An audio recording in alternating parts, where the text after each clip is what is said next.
어느 기술자의 엄지손가락. 지금부터 이야기하려는 사건이 있었던 것은 1889년의 여름으로 내가 결혼한 지 얼마 안 되어서였다.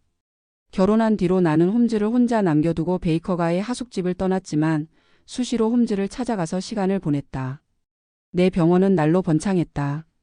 공교롭게도 병원이 런던 서쪽에 있는 패딩턴 역 근처에 있었기에 역 직원 중에도 단골이 생겼다. 그 중에 한 사람은 고치기 어려운 병을 쉽게 치료해준 인연으로 사람을 만날 때마다 우리 병원을 선전해 주기도 했다. 어느 날 아침 7시경에 가정부가 문을 노크하고는 패딩턴 역에서 두 남자가 와서 진찰실에서 기다리고 있다는 말을 전했다. 내가 옷을 급히 갈아입고 병원으로 나가보니 그 단골 역직원이 진찰실에서 나와 문을 닫고는 턱으로 안을 가리키며 말했다. 환자를 데려왔습니다. 선생님에게 보이는 것이 좋을 듯 해서요. 자, 그럼 이만 가보겠습니다. 일을 해야 하거든요. 그리고는 내가 고맙다는 인사도 하기 전에 종종 걸음으로 나가버렸다. 진찰실에 들어가 보니 한 남자가 책상 옆에 앉아 있었다. 한쪽 손에 손수건을 두르고 있었는데 겉으로 피가 번져 있었다. 약 25살가량의 젊은이로 남자다운 체격의 잘생긴 얼굴이었으나 좀 창백했다. 무엇인가에 혼이 나서 충격이 컸던 모양이었다. 선생님, 이렇게 아침 일찍 일어나시게 해서 죄송합니다. 하지만 어젯밤에 커다란 일을 당해놔서 오늘 아침 패딩턴 역에 기차로 와서 의사를 찾았더니 그 친절한 역직원이 이리로 안내해 주더군요. 나는 책상 위에 내미는 그의 명함을 들여다보았다. 빅터 해즐리. 기계 기술자. 런던 빅토리아가 16의 A 4층. 나는 진찰 의자에 앉으며 말했다. 야간 열차를 타신 모양이군요. 지루했겠습니다. 아니요, 지루한 것이 문제가 아니었습니다. 해즐리 청년은 그렇게 말하고는 갑자기 웃음을 터뜨렸다. 의자에서 허리를 꺾고는 미친 사람처럼 어이없다는 듯한 표정으로 웃어 젖히는 것이었다. 나는 의사로서 이건 안 되겠다고 생각했다. 자, 진정하십시오. 그렇게 말하며 차가운 냉수를 갖다 주고서 마시게 했다. 해즐리는 물을 마시고 나자 마음이 가라앉은 것 같았으나 몹시 피곤한 듯 핏기가 없는 얼굴로 입을 열었다. 추태를 보여드려서 죄송합니다. 괜찮습니다. 이걸 섞는 것이 좋겠습니다. 물에 브랜디를 약간 타서 다시 권했다. 그것을 마시더니 청년의 얼굴엔 어느덧 핏기가 돌았다. 기분이 가라앉는군요. 그럼 선생님, 엄지손가락을. 아니, 엄지손가락이 있던 자리를 봐주십시오. 해즐리는 직접 손수건을 풀어서 손을 내밀었다. 나는 상처를 수도 없이 보았으나 청년의 손을 보고는 등줄기가 오싹함을 느꼈다. 엄지손가락이 있었던 자리에 시뻘건 해면처럼 피가 엉겨 있었다. 이거 지독하군요. 피가 많이 흘렀겠습니다. 많이 흘렸지요. 잘렸을 때는 정신이 아찔한 것이 잠시 동안 기절했었나 봅니다. 얼핏 정신을 차리고는 손목을 손수건으로 단단히 묶고 나뭇가지를 끼우고는 피가 멎을 때까지 손을 어깨 위로 들고 있었습니다. 잘하셨습니다. 외과 의사 자격이 충분하십니다. 나는 상처를 살피며 말했다. 이 상처로 보아 뭔가 무겁고 예리한 연장으로 내리친 모양이군요. 고기를 써는 식칼 같은 거였습니다. 실수로 그랬나요? 아니요. 아니, 그럼 사람을 죽일 셈으로 칼을 휘둘렀단 말입니까? 맞습니다. 그럴 수가. 상처를 소독하고 가재로 싸고는 붕대를 매주었다. 해즐리 청년은 의자에 기대어 꾹 참고 있었으나 가끔 아픈 듯 입술을 깨물었다. 자, 기분이 어떠십니까? 한결 나아진 것 같습니다. 브랜디도 마시고 상처도 소독한 덕분에 다시 태어난 느낌입니다. 하기야 죽을 고비를 넘겼으니 다시 태어난 거나 마찬가지지요. 그 이야기는 하지 마십시오. 흥분하면 좋지 않으니까. 그렇겠군요. 그 이야기는 하지 않겠습니다. 어차피 경찰에 가서나 할 이야기니까요. 하기야 이 상처라는 확실한 증거가 없으면 경찰에서 내 이야기를 믿어줄지도 의문입니다. 그건 누구라도 믿기 어려운 이야기거니와 증거가 될 만한 것도 달리 없으니까요. 그런 문제의 해결을 원하신다면 경찰서로 가기 전에 내 친구 셜록 홈즈라는 사람에게 가보시는 것이 어떨까요? 아, 그분이라면 들어 알고 있습니다. 물론 경찰에도 신고를 해야겠지만 그분이 맡아주신다면 다행입니다. 소개해 주시기 바랍니다. 소개가 아니라 함께 가기로 합시다. 감사합니다. 마차를 불러 타고 갑시다. 지금 가면 아침 식사도 함께 할 수 있을 겁니다. 나는 안채로 급히 돌아가 아내에게 사정을 간단하게 이야기하고 5분 뒤에는 해즐리 청년과 함께 베이커가로 마차를 달렸다.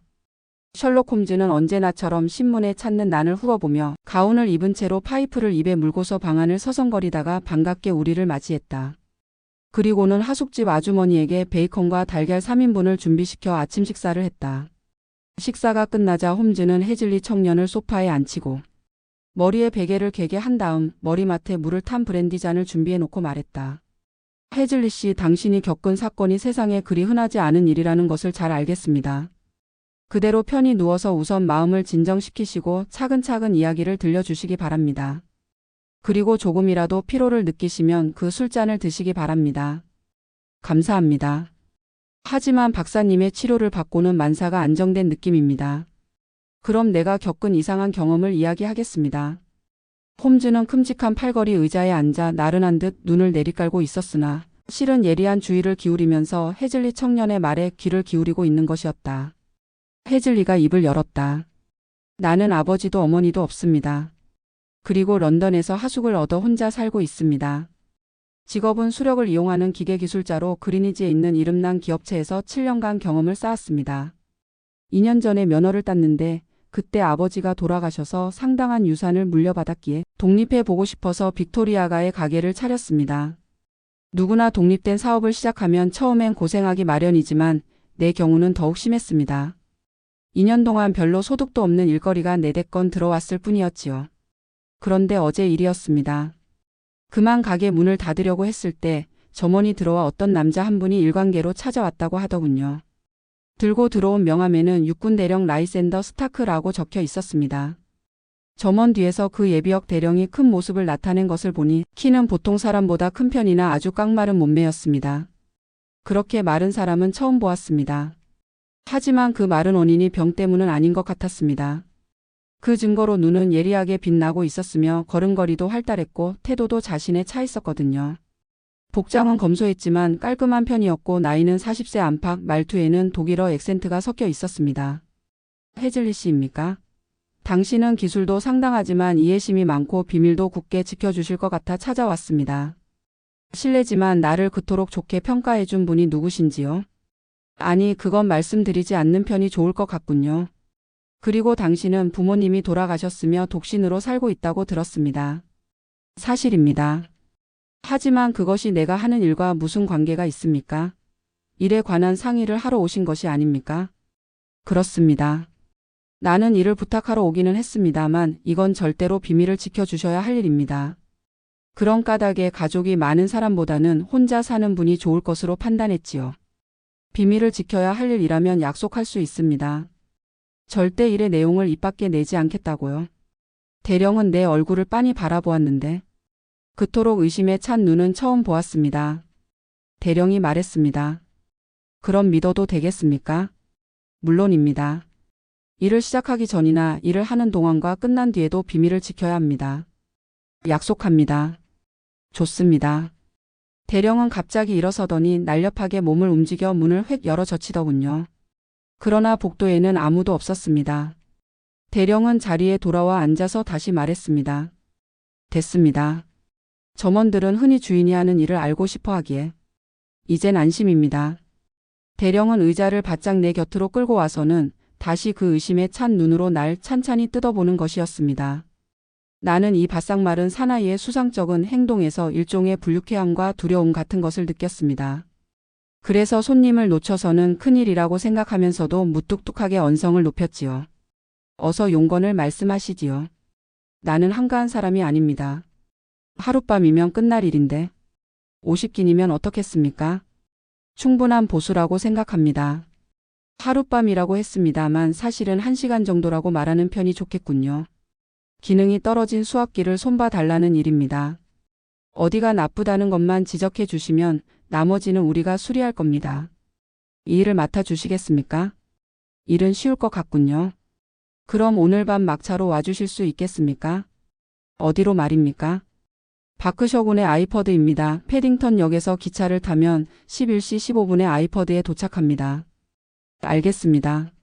마차를 역에 준비해 놓겠습니다. 그럼 역에서 뭔가요? 상당한 거리입니다. 우리 집은 아주 한적한 시골에 있습니다. 역에서 10km는 되지요. 그렇다면 오늘 밤 안으로 돌아오기는 틀렸군요. 그래서 주무시고 갈 방은 준비해 두었습니다. 번거로운 일이로군요. 오늘 저녁 8시 차면 좋을 텐데. 우리들 사정으로는 밤늦게 오시는 것이 좋을 것 같아서. 이런 무리한 사정이 있기에 인류 기술자에게 맡길 만한 보수로. 당신 같은 아직 무명의 청년에게 부탁하는 것이 아닙니까? 하지만 못하겠다면 지금이라도 늦지는 않았습니다. 나는 50기니의 돈을 생각했습니다. 나의 처지로서는 무시 못할 액수였던 것입니다. 아니 좋습니다. 막차로 가뵙지요. 그런데 그 일의 성격이 어떤 것인지 좀 더 구체적으로 말씀해 주실 순 없겠습니까? 그러시겠지요. 하지만 이 방에서의 이야기를 누가 엿들을 위험은 없겠습니까? 안심하셔도 됩니다. 그럼 말하지요. 모직물의 마무리 과정에서 쓰이는 표백토는 아주 값비싼 것으로 잉글랜드에서도 이 흙이 산출되는 곳은 서너 군데밖에 없다는 것을 알고 있는지요? 들은 적이 있습니다. 얼마 전에 나는 리딩에서 10km 떨어진 곳에 땅을 약간 샀습니다. 그런데 운 좋게도 그곳에 표백토층이 깔려 있다는 것을 발견한 것입니다. 그래서 조사해보니 그 층은 그렇게 큰 것이 아니고 그 좌우에 큰 층이 깔려 있다는 것을 알게 된 것입니다.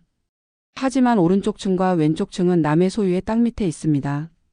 그런데 그 땅의 주인들은 그곳에 금광만큼이나 값진 표백토층이 있다는 사실을 모르고 있습니다. 따라서 그 사람들이 그 땅의 가치를 모르고 있는 동안에 그 땅을 사들이면 크게 횡재를 할 일입니다만 당장에는 그럴 만한 돈이 없습니다. 그래서 친구들에게 그 비밀을 이야기했더니 그렇다면 내 땅 밑의 층을 우선 비밀리에 파서 그것을 팔아 이웃 땅을 살 자금을 마련해 보라고 하더군요. 그래서 얼마 전에 그 일을 하기 위해 수압기를 설치했습니다. 그러나 그 수압기가 자꾸 고장을 일으켜 당신에게 도움을 청하려는 겁니다. 하지만 우리로서는 이 비밀이 새어나가서는 큰일입니다. 집에 기계 기술자가 드나든다는 것을 눈치채었다가는 의심을 받게 되고 그 결과 사실이 밝혀지면 이웃 땅을 사들릴 희망은 물거품이 되고 맙니다. 그런 까닭에서 오늘 밤의 일은 극비에 붙여달라는 겁니다. 이해가 가십니까? 잘 알겠습니다. 단 한 가지 잘 모르는 점이 있습니다. 표백토라는 것은 자갈처럼 파내려가는 것으로 알고 있습니다만 거기에 왜 수압기가 사용되는지 모르겠군요. 대령은 별일 아니라는 듯이 즉각 대답했습니다. 아, 그거 말입니까? 그건 우리의 독특한 방법입니다. 흙을 벽돌처럼 단단히 굳혀 뭔지 모르게 해서 파내는 것입니다. 하지만 그런 일이 중요한 것은 아닙니다. 이상으로 비밀을 모두 말씀드렸습니다. 해즐리 씨, 이제 나는 당신을 끝까지 믿겠습니다. 그럼 11시 15분에 아이퍼드 역에서 기다리겠습니다. 예, 꼭 가겠습니다. 비밀을 꼭 지켜주십시오. 대령은 다시 한번 탐색하는 눈초리로 내 표정을 살펴보고는 차갑고 축축한 손으로 악수를 나누고 급히 밖으로 나갔습니다. 그런데 곰곰이 생각해보니 그 일이 무척 비정상적인 것 같았습니다.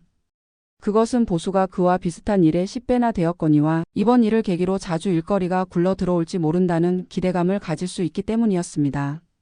그렇다고는 하나 그 손님의 얼굴이나 태도에서 받은 불쾌한 인상이 남아있고 또 표백토의 설명만으로는 왜 한밤중에 가야만 하는지 또한 그 일이 남에게 알려질까봐 그렇게도 쉬쉬해야 하는 건지 납득이 가지 않았습니다. 하지만 걱정도 팔자라고 생각하고는 아무에게도 말하지 않고 패딩턴 역으로 갔습니다. 밤 11시가 넘어서 작고 어두운 역에 내렸습니다. 그 역에 내린 것은 나 혼자였는데 플랫폼에는 포터 한 사람이 졸린 듯한 얼굴로 칸델라 등을 들고 서 있을 뿐이었습니다. 그러나 역을 나오니 그 예비역 대령이 저쪽 어둠 속에 서 있는 것이 보이더군요. 그는 아무 말도 없이 내 팔을 잡고서 문을 열고 기다리던 마차 속으로 때밀다시피 태웠습니다. 양쪽 창문을 닫고는 마부석에 판자를 툭툭 치자 마차는 전속력으로 내달렸습니다. 홈즈가 여기서 질문을 시작했다. 말은 한 마리였습니까? 예, 한 마리가 마차를 끌었습니다. 말의 털 색깔을 기억하시는지요? 예. 마차에 올라탈 때 얼핏 보니 밤색이었습니다. 말이 지쳐 있는 것 같던가요?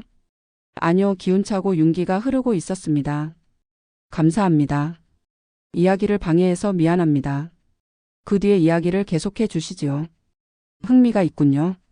마차는 계속 달렸습니다.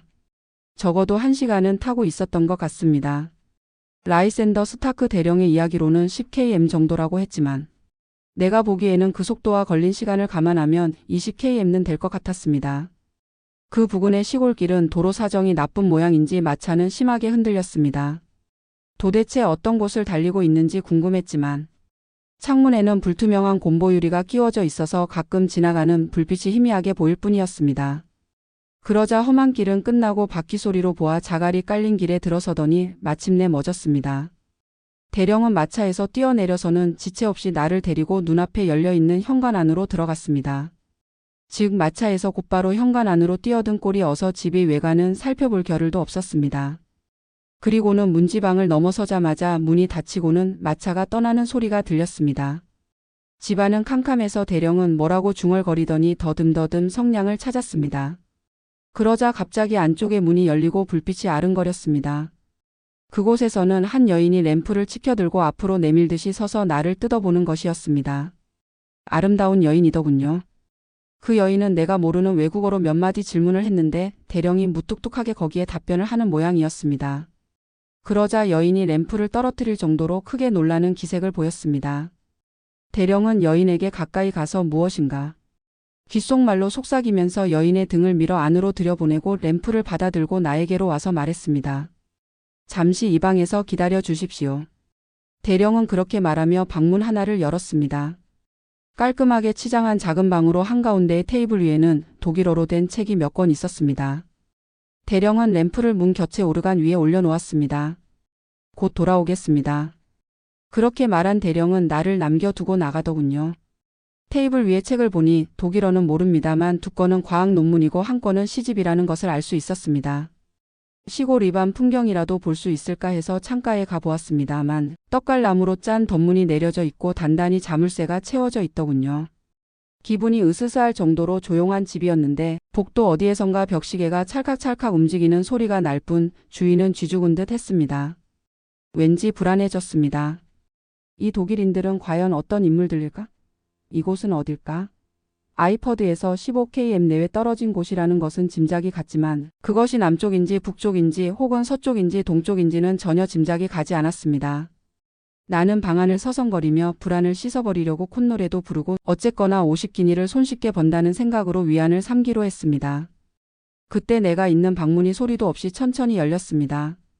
아까 그 여인이 어둠을 배경으로 입구에 서 있고 방 안의 램프에서 흐르는 노란 불빛이 그녀의 아름다운 옆얼굴을 비추고 있었습니다. 그녀의 얼굴은 격심한 두려움에 떨고 있었습니다. 여인은 떨리는 손가락을 세워 입에 대고는 떠들지 말라는 신용을 해보이더군요. 나는 순간 심장이 덜컥 내려앉는 것을 느꼈습니다.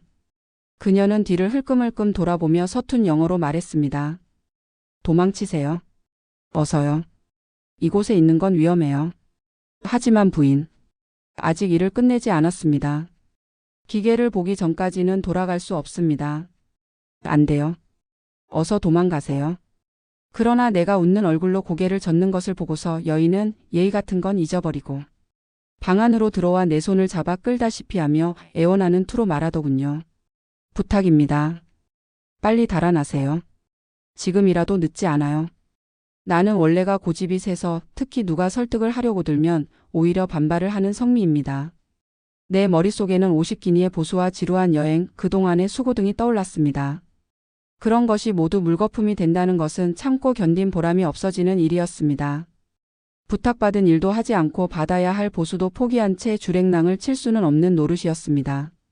그리고 혹시 이 여인은 미친 사람일지도 모른다는 생각이 들더군요. 그래서 마음속으로는 여인의 태도로 보아 심상치 않은 것을 느끼면서도 고집을 세워 계속 고개를 저었습니다. 여인이 다시 한번 애원을 하려 했을 때 2층에서 덜컥 문이 닫히는 소리가 들려오더군요. 그리고는 계단을 내려오는 소리가 났습니다. 어느 기술자의 엄지손가락이. 여인은 귀를 쫑긋 세우더니 이젠 틀렸다는 절망적인 표정을 지어 보이고 서 나타났을 때처럼 소리도 없이 어둠 속으로 사라졌습니다. 곧이어 대령은 턱과 구분이 안 될 정도로 목에 살이 찌고 토끼 모양의 수염을 기른 키가 작달막한 남자를 데리고 와서 소개를 했습니다. 우리 회사 지배인인 피거슨입니다. 그럼 곧 일을 시작하도록 하지요. 기계가 있는 곳으로 안내하겠으니 따라오십시오. 모자를 쓰고 가야겠지요. 그럴 필요 없습니다. 집안에 기계가 있으니까요. 아니, 집안에서 표백토를 판단 말입니까? 아닙니다. 이곳에서는 흙만 압축하고 있습니다. 그런 일은 상관할 것 없어요. 당신은 기계만 살펴보고 어디가 나쁜지 지적만 하면 됩니다. 램프를 손에 든 대령이 앞장서고 뚱뚱한 지배인과 내가 뒤따라 계단을 올라갔습니다. 미로 모양의 복도가 얽힌 옛날 집으로 좁은 나선 모양의 계단이 있었는데 그것을 올라가니 문이 있었습니다. 그리고 그 문이 문턱은 오랜 세월 동안 밝혀 활처럼 패여 있었습니다.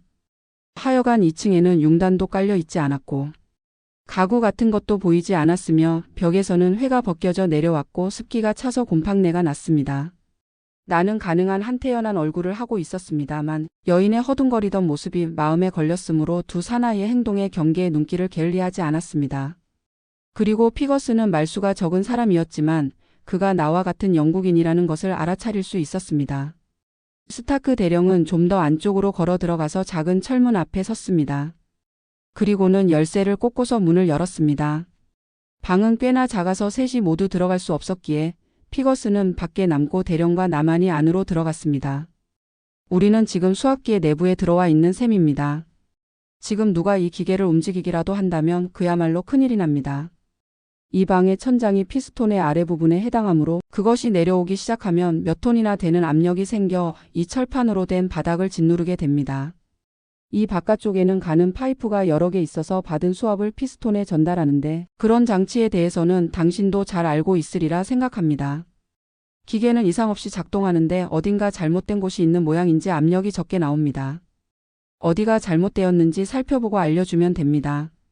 나는 대령에게서 램프를 받아들고 기계를 구석구석 조사해 보았습니다. 상당히 용량이 큰 수압기로 굉장한 압력이 나올 것 같았습니다. 그런데 밖으로 나가 운전용의 레버를 밀어보니 픽 하는 소리가 나는 것으로 보아 어딘가에 물이 새는 곳이 있어 물이 파이프 속에서 역류한다는 것을 알아냈습니다. 잘 검사해보니 운전봉 끝에 고무 바킹이 느슨해져서 틈새가 생겨 있었습니다. 압력이 줄어든 원인은 그것이 틀림없었기에 나는 두 사람에게 그것을 지적해 주었지요. 그들은 주의 깊게 내 설명을 듣고는 수리하는 방법에 대해서도 몇 가지 질문을 했습니다. 자세한 방법을 알려준 다음 다시 한번 압착실로 돌아와 호기심을 갖고 내부를 둘러보았습니다. 그리고 표백토 이야기는 전혀 가공적인 이야기라는 것을 금방 알았습니다. 그런 목적으로 이렇게 강력한 기계를 쓴다는 것 자체가 상식에 벗어나는 일이었으니까요. 사방의 벽은 나무였으나 바닥은 철판으로 되어 있고 조심해서 살펴보니 바닥 전면에 금속으로 된 엷은 껍질 같은 것이 널려 있었습니다. 허리를 구부려 좀 더 자세히 보려고 금속 껍질을 긁어모으고 있는데 독일어로 뭐라고 말하는 소리가 들리더군요. 얼른 고개를 돌려보니 대령의 송장과도 같은 무서운 얼굴이 나를 부릅뜬 눈으로 내려다보고 있었습니다. 거기에서 뭘 하는 거지? 당신의 표백토라는 것이 금속일 줄은 몰랐습니다. 이 기계의 용도를 정확히 알았다면 좀 더 효과적인 조언을 해드릴 수 있었을 텐데요. 이렇게 말하기는 했지만 나는 곧 내 입이 가벼웠다는 것을 후회해야 했습니다. 대령의 얼굴은 갑자기 굳어지고 그의 회색 눈이 잔인스럽게 번쩍 빛났습니다. 좋아, 이 기계에 관해서 좀 더 공부를 하게 해주지. 대령은 그렇게 말하고는 뒤돌아서서 작은 문을 덜컹 소리가 나게 닫고 자물쇠를 채웠습니다. 나는 철문 쪽으로 달려가 당겨도 보고 밀어도 보았지만 꼼짝하지 않더군요. 나는 겁에 질려 소리쳤습니다. 대령, 나를 내보내 주시오. 하지만 그때 갑자기 고요한 공기를 가르고 들려온 소리에 나는 소르라치게 놀랐습니다. 레버가 덜컹 움직이는 소리에 이어 쉬익하고 물의 압력이 피스톤에 전달되는 소리가 들렸던 것입니다. 대령이 기계를 작동한 것입니다. 램프는 조금 전에 바닥을 살펴보려고 놓은 자리에 그대로 있었습니다. 그 불빛으로 검은 천장이 조금씩 내려앉는 것이 똑똑히 보였습니다. 이대로라면 나의 몸은 몇 분을 넘기지 못하고 형태도 없이 납작해질 것이 뻔했습니다. 나는 비명을 지르며 철문에 몸을 부딪히고 손톱으로 철판을 긁었습니다. 살려달라고 아우성쳤지만 기계가 움직이는 굉음이 나의 목소리를 집어삼키고 말았습니다. 천장은 머리 위 5-6cm까지 내려와 손을 내밀면 그 거칠거칠한 표면이 만져졌습니다. 그때 머릿속을 스친 것이 죽을 때의 몸의 위치에 따라 고통이 덜할 수도 있겠다는 생각이었습니다. 엎드려 있으면 등뼈에 압력이 가해질 것인데 그때 뼈가 튕겨져 나올 것을 생각하니 소름이 끼쳤습니다. 그 반대의 자세가 더 편할지도 모릅니다. 그렇다고는 하나 위를 보고 누워서 시시각각으로 그 검은 덩어리가 내려오는 것을 지켜볼 용기가 있을까요? 그때는 이미 곧장 서 있을 수도 없을 정도로 천장은 내려와 있었습니다. 그 순간 얼핏 눈에 띈 것을 보고 마음속에 희망이 솟았습니다. 앞서 말한 것처럼 천장과 바닥은 쇠로 되어 있었으나 사방의 벽은 나무로 되어 있었던 것입니다. 판자 사이에서 노란 불빛이 한 줄기 흘러나오고 있었습니다. 그리고 내려오는 천장에 밀려 판자의 틈새는 조금씩 넓어져 갔습니다. 처음에는 살아날 가망이 있으리라고는 생각지 못했으나 필사적으로 몸을 부딪히자 판자가 부서지며 나는 거의 실신 상태로 판자 저쪽으로 나뒹굴었습니다. 그리고는 곧 램프가 찌그러지는 소리가 나고 아래 위에 철판이 맞닿는 둔탁한 금속성의 소리도 들려왔습니다. 실로 위기일발의 순간이었지요. 그때 누가 내 손목을 마구 잡아 끄는 것을 느끼고 정신이 들었습니다. 나는 좁은 복도의 돌바닥 위에 쓰러져 있고 한 여인이 내 손목을 잡아 끌며 오른손에는 촛불을 들고 있었습니다. 아까 나에게 충고를 해준 그 친절한 여인이었습니다. 여인은 다급한 목소리로 말했습니다. 이쪽으로. 빨리 와요. 그 사람들이 곧 이리로 옵니다. 당신이 눌려 죽지 않았다는 알면 큰일이에요. 자, 시간을 낭비할 때가 아니에요. 어서 따라와요. 이번에는 여인의 충고를 받아들이지 않을 수가 없었습니다. 비틀거리며 일어서서는 여인의 뒤를 쫓아 복도를 달려 나선 계단을 뛰어 내려갔습니다.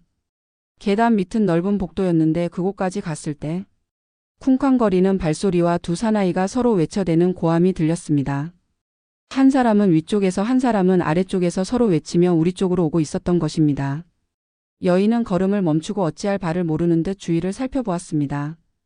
그리고는 곁에 문을 열어 젖혔습니다. 그곳은 침실이었고 창으로는 밝은 달빛이 비쳐들고 있었습니다. 이곳으로 도망갈 수밖에 없어요. 높기는 하지만 뛰어내릴 수는 있을 겁니다.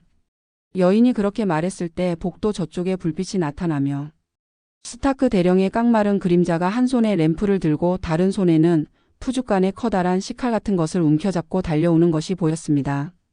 나는 지체 없이 침실로 달려들어가 창문을 열어 젖히고 밖을 내다보았습니다. 달빛 속에 떠오른 정원은 고요하고 아름다웠습니다.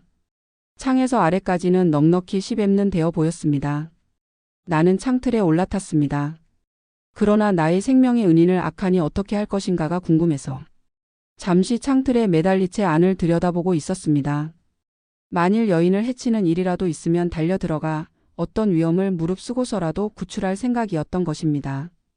그러나 그런 생각이 나의 머릿속에 스치고 지나간 순간 대령은 여인 앞을 지나 곧장 창 쪽으로 달려왔습니다. 그러자 여인이 대령에게 매달리며 소리 질렀습니다. 이봐요. 저번에 약속했잖아요. 다시는 사람을 해치는 일은 하지 않겠다고. 저 사람 아무 말도 퍼뜨리지 않을 거예요. 엘리제, 당신 미쳤어? 우리를 파멸시킬 생각이군. 저 자는 이미 눈치챘어. 이걸 놓지 못하겠어? 대령은 여인의 손을 뿌리치려고 안간힘을 쓰며 말했습니다. 그리고는 마침내 여인을 밀어젖히자마자 창가로 달려와 그 무거운 식칼을 내리쳤습니다. 나는 창틀에 매달린 손에 둔한 통증을 느끼며 창틀에서 손을 놓자 내 몸은 땅 위로 털썩 떨어졌습니다. 충격은 컸지만 다행히 다친 곳은 없었습니다. 나는 벌떡 일어나서는 필사적으로 정원의 나무 그늘 속으로 뛰어들었습니다. 그러나 달려가며 어지러움을 느끼고는 아까부터 심한 통증이 심한 왼손을 바라보았습니다. 그때서야 비로소 알게 되었지만 엄지손가락이 끊겨져 나가고 피가 흐르고 있었던 겁니다. 손수건으로 상처를 독려매려고 했지만 어지러움이 더해지며 장미 덩굴 속에 쓰러져 의식을 잃고 말았습니다. 얼마 동안이나 정신을 잃었는지 확실하진 않지만 상당히 오랫동안 쓰러져 있었던 것 같습니다. 눈을 떠보니 달은 이미 졌고 환하게 동이 트고 있었습니다. 옷은 이슬에 젖어 있었고 땅 위에 피가 흥건했습니다. 그 심한 아픔 속에서도 나는 밤에 위험하기 짝이 없었던 일을 하나하나 생각해내고는 벌떡 몸을 일으켰습니다. 아직 위험이 사라진 것이 아니었던 겁니다. 그런데 놀랍게도 주위를 둘러보니 어젯밤에 그 집과 정원은 보이지 않았습니다. 나도 모르게 정신없이 마구 달려왔었나 봅니다. 즉 내가 누워있던 곳은 시골길에 면한 나무 울타리 속이었는데 저쪽에 긴 건물이 보이기에 가까이 가보니 그것은 바로 아이퍼드역이었습니다. 손에 극심한 통증만 없었다면 그 공포에 찬 어젯밤의 일도 한낱 악몽으로 밖에 생각되지 않았을 겁니다. 멍한 정신으로 역에 들어가 기차 시간을 물어보니 1시간 남짓 기다리면 된다고 하더군요. 어젯밤 그곳에 도착했을 때 본 포터가 있기에 스타크 대령이라고 아느냐고 물어봤더니 그런 이름은 들어본 일이 없다는 것이었습니다. 어젯밤 마차가 저쪽에서 나를 기다리고 있는 것을 보았소? 아니요, 유심히 보질 않았습니다. 이 부근의 경찰서는 OKM 정도 떨어진 곳에 있습니다. 이렇게 정신이 몽롱해서는 OKM나 걸어갈 수는 없는 노릇이었습니다. 일단 런던에 돌아와서 경찰에 신고하기로 했습니다. 그래서 6시에 런던에 돌아와 친절한 역 직원의 안내로 박사님의 치료를 받고 이곳까지 오게 된 것인데 이 사건에 관해서는 홈즈 씨에게 전적으로 맡길 생각입니다. 이상의 무서운 이야기를 듣고 나서 한동안 방 안에는 침묵이 흘렀다. 마침내 셜록 홈즈가 자리에서 일어나더니 두터운 스크랩북에서 신문 오린 것을 찾아내어 들고 왔다. 여기에 당신의 사건과 관계가 있음직한 광고가 하나 있습니다. 1년쯤 전에 모든 신문에 났던 것인데 내가 읽어보겠습니다. 행방불명. 이달 9일. 제레마이어 헬링. 26세의 수력기계 기술자 밤 10시에 집을 나가 돌아오지 않았음. 복장은 바로 이 기술자가 수압기를 손봐주고 희생당한 사람일 겁니다. 아, 이제야 그 여인이 대령에게 한 말을 이해할 수 있겠습니다. 해즐리가 말했다. 틀림없습니다. 그 대령이라는 자는 잔인한 작자로 자신의 은밀한 일에 방해가 될 만한 사람은 모두 해치우는 모양입니다. 자, 일이 이렇게 밝혀진 이상 지체할 수는 없습니다. 기운이 남아있다면 아이퍼드로 갈 준비를 하고 함께 경시청에 들릅시다. 그로부터 3시간 뒤 우리들은 기차 속에 있었다. 일행은 셜록 홈즈와 그 기술자, 경시청의 브래드 스트리트 경감과 사복형사 1명 그리고 나였다. 경감은 좌석 탁자 위에 아이퍼드역 부근의 지도를 펴놓고 역을 중심으로 컴퍼스로 열심히 원을 그리고 있었다. 자, 보십시오. 이 원은 역을 중심으로 반지름 20km를 나타낸 겁니다. 범죄 현장은 원 둘레 어디엔가 있을 겁니다. 분명히 20km가량 되는 곳이라고 했지요, 해즐리 씨? 마차로 좋기 1시간은 걸린 것 같았습니다. 그리고 돌아오는 길은 의식을 잃은 상태에서 허둥지둥 역까지 달려왔거나 놈들. 이 마차에 당신을 실어 길가에 버리고 간 것으로 생각됩니다만 그건 잘 모르겠습니다. 거기에서 내가 의문점을 말했다. 그들이 당신을 마차로 실어다 버렸다면 왜 당신을 발견했을 때 살해하지 않았을까요? 그 여인의 만류에 모시겨 자비심이라도 생겼을까요? 그렇게는 생각되지 않습니다. 대령의 얼굴에는 자비심 같은 건 찾아볼 수도 없었으니까요. 해즐리가 머리를 흔들었다. 그런 건 차차 알게 되겠지요. 문제는 놈들이 이 원의 어느 지점에 근거지를 두고 있느냐 하는 겁니다. 경감의 말에 홈즈가 입을 열었다. 그 지점이라면 내가 점 찍어 드릴 수 있습니다. 경감의 눈이 동그래졌다. 뭐라고요? 이미 확증을 잡았나요? 그럼 누가 홈즈 씨의 의견과 일치하는지 서로의 생각을 이야기해 봅시다. 나는 남쪽일 것으로 생각합니다. 남쪽이 가장 한적한 지역이니까요. 해즐리는 고개를 갸우뚱하고는 나는 동쪽으로 간 것으로 생각합니다. 라고 동쪽을 주장했다. 사복 형사는 서쪽이라고 말했다. 나는 서쪽이라고 생각합니다. 서쪽으로는 외딴 집이 여러 곳에 흩어져 있으니까요. 나는 북쪽이라고 말하겠습니다. 까닭인즉 북쪽으로는 언덕이 없기 때문입니다. 해즐리 씨의 이야기에는 마차가 비탈길을 올라갔다는 말은 전혀 없었습니다. 내가 말하자 경감이 웃으며 말했다. 재미있게도 네 사람의 의견이 각기 다르군요. 그럼 홈즈 씨의 의견을 들어봅시다. 모두가 틀린 것 같습니다. 모두라니? 한 사람은 맞을 게 아닙니까? 홈즈는 원의 중심부를 손가락으로 짚었다. 나는 아이퍼드역 근처라고 생각합니다. 놈들은 그 근처에 있습니다. 홈즈의 말에 해즐리가 의심스러운 눈으로 말했다. 20km나 달렸는데도요? 10km 갔다가 10km 되돌아오면 20km가 되지요. 이건 간단한 덧셈입니다. 마차를 탈 때 말은 원기왕성하고 윤기가 흐르더라고 말했습니다. 그렇다면 그 말은 20km나 되는 험한 산길을 달려온 말은 아닙니다. 브래드 스트리트 경감이 고개를 끄덕이며 말했다. 알만합니다. 놈들이라면 능히 그만한 장깨는 부릴 만하겠군요. 그 일당이 어떤 범죄를 저지르고 있는지 윤곽을 잡았으니까요. 홈즈가 말을 받았다. 경감의 추측대로 놈들은 대규모의 위조나 주조단입니다. 그리고 압축기능은 대신에 합금을 만드는 데 사용되고 있었을 겁니다. 꼬리가 잡히지 않은 위조 은하 주조범들이 암약하고 있다는 것은 벌써 알고 있었습니다. 반 크라운짜리 가짜 은하가 나돌기 시작한 것이 6개월이 넘었으니까요. 어느 선까지는 추적이 되었습니다만 그 이상은 캄캄했습니다. 아주 교활한 작자들이라 여간에서 꼬리를 드러내지 않았는데 이번 사건은 그 돌파구를 마련해 준 셈입니다. 이로써 놈들을 일망타진하게 되었습니다. 그러나 경감의 예상은 빗나가고 말았다. 이 일당은 법망에 걸리는 운명은 아니었던 것이다. 기차가 아이퍼드역에 도착했을 때 가까이의 숲 너머 쪽에서 거대한 연기. 기둥이 피어올라 한가로운 농촌 풍경 위에 멀리까지 장막을 들이우고 있었다. 기차가 다시 움직이기 시작했을 때 플랫폼에 나와 있던 역장에게 경감이 물어보았다. 화재인가요? 예, 맞습니다. 언제 시작되었나요? 간밤에 시작된 모양인데 지금쯤은 꺼졌을 겁니다. 누구의 집입니까? 배처 의사 댁입니다. 배처 의사란 독일인으로 깡마르고 매부리코에 키가 큰 사람이 아닌가요? 역장은 픽 웃고 말았다. 천만에요. 배처 의사는 영국인인데다 이 부근에서 그 의사만큼 품격이 있는 분도 드뭅니다. 턱이 안 보일 정도로 살이 찐 편인걸요. 하기야 의사 댁에 머물고 있는 신사 한 분은 대조적이지요. 그 의사의 환자라고 합니다만 그분은 외국인인데다 바크셔군의 질 좋은 쇠고기를 먹고도 어쩔 수 없을 정도로 깡말랐지요.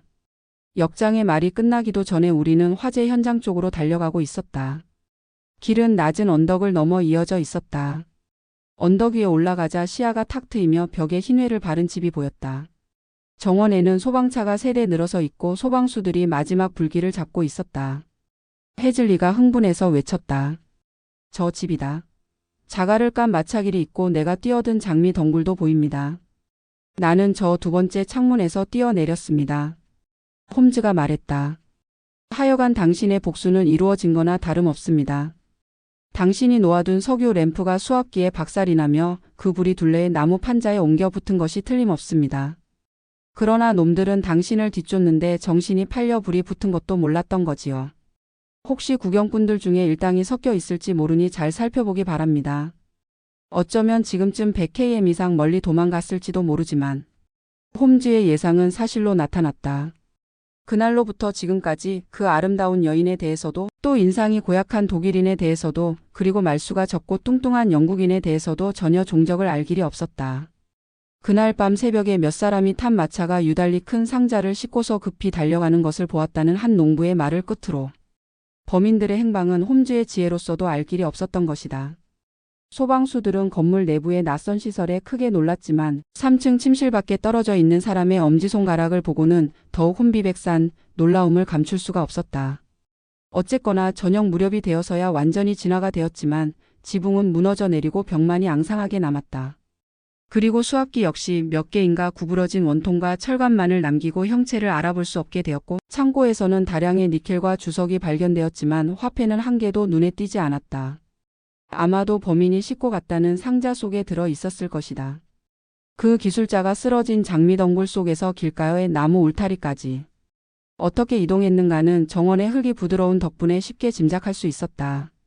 분명히 2사람에 의해 부축을 받고 운반되었던 것인데 그 한 사람은 작은 발자국을 남겼고 다른 하나는 유달리 발자국이 컸다. 아마도 말수가 적고 뚱뚱한 영국인은 대령만큼은 냉혹한 성격이 아니었기에 여인을 도와 의식을 잃은 기술자를 안전한 곳까지 운반해 갔던 것이리라. 런던으로 돌아가는 기차 속에 자리 잡고 앉아 해즐리는 분하다는 투로 말했다.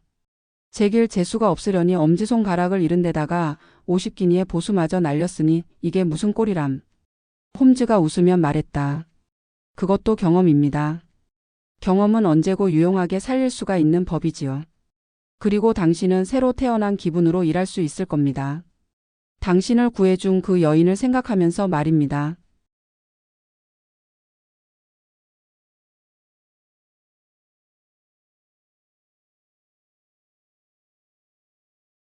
시청해 주셔서 감사합니다.